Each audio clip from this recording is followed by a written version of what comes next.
Ik reed hier in Messelweer en ik ben onderwijs naar Henny Sanema. Zij had haar partner opjoen omdat hij haar grote steun en toeverlaat is.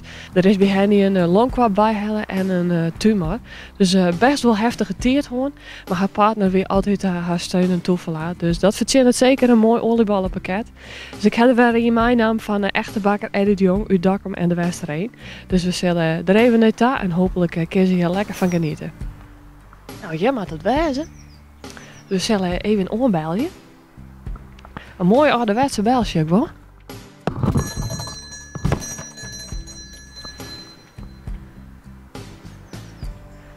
Mooie klokjes onderdoor.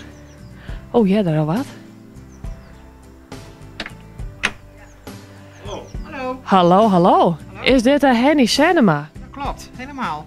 Jo, hier niemand opjoen. Ja. Eddie, Ja. kom eens. Kijk erop. Ik had Eddie opgegeven. Oh, Dat is een verrassing. ja. Echt een verrassing. Ja, waarom heb je wel hem opjoen dan? Het is mijn steun en mijn toeverlaat. En wij hebben een heel slecht jaar achter de rug. Ik heb een tumor in mijn rechterlong gehad van 5,7 centimeter. En gelukkig geen uitzaaiingen. Maar wel een operatie erachteraan. En een reïntegratie op het werk en zo.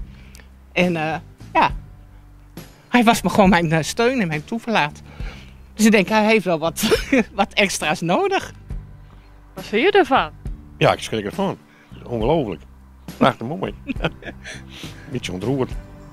Ja, nou dat is helemaal net erg. Het is ook een hartstikke mooi gebaar natuurlijk. En een moeilijke periode ook voor jou natuurlijk. Ja, een moeilijke periode, maar ja, die bouwen het nou weer op.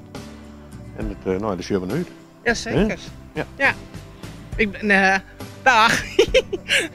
Ik ben sinds 12 december gestopt met werken. Ik werkte in Kolm bij Stichting Wil. En ik had nog een jaar leeftijdsdagen. Ik zeg altijd oude lullendagen. En volgend jaar december ga ik met pensioen. Dus ik heb een jaar mijn leeftijdsdagen opnemen. Dus wij hopen nog samen heel lang te mogen genieten. Ja. Nou, dat is een hartstikke mooi. Ik heb in ieder geval dit alvast. Dan kun je daar maar beginnen om naar te genieten. Ja, Heerlijk. prachtig, hartstikke bedankt. Ja, Dat ziet er goed uit dan net. jazeker. Prachtig uit. Ziet er prachtig uit. We hebben er wel zin in.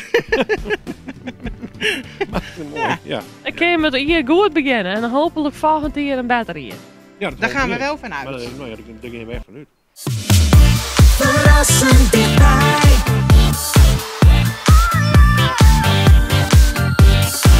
RTV en